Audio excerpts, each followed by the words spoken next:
আশা কোথায় পড়তে আসো? আশাকে ডাকবেন না ম্যাডাম, আশা খুব রেগে আছে, সকাল থেকে না খেয়ে আছে। কি বলেন, খাইনি কেন? বউ আসেনি তো, বউ আসেনি, রান্নাও হয়নি, এই জন্য না খেয়ে আছে। আচ্ছা ঠিক আছে, আমি আপনাকে রান্নায় হেল্প করছি, চলেন। ঠিক আছে চল। না না মিস, বাবার সাথে কিচেনে যাবেন না। কেন? বাবা তোমার হাত ধরবে। কি? ফালতু কথা বলবে না। তুমি কিভাবে জানো আমি রান্না করে গেলে তোমার ম্যাডামের হাত ধরবো? কারণ তুমি রান্না করার সময় বুয়ার হাত ধরতে। বাবা রান্না করার সময় বুয়াদের ডিস্টার্ব করতো, সেজন্য আমাদের বাসায় কোনো বুয়া থাকে না। তুমি বাবার সাথে রান্না করতে গেলে বাবা তোমারও হাত ধরবে। কত বড় মিথ্যাবাদী দেখেছেন ম্যাডাম, আমাকে দেখলে কি আপনার এরকম মনে হয়? আই চুপ করেন আপনি, বাচ্চারা কখনো মিথ্যা কথা বলে না। ছি, ছি, ছি। আমি আপনার মেয়ের টিচার, আমাকে নিয়ে আপনি এসব ভাবেন? ছি।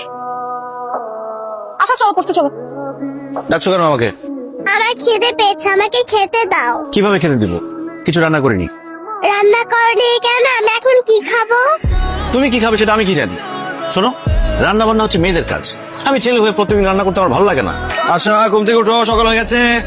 আম্মু আম্মু ওঠো, আমি আর একটু ঘুমাতে চাই। স্কুলে যেতে হবে না? ওঠো মা, আসো আসো আসো, ওঠো ওঠো। ঘুমাতে চাই। চলো চলো চলো, দেরি হয়ে যাচ্ছে, দেরি হয়ে যাচ্ছে, আসো আসো আসো। ও বাবা রে।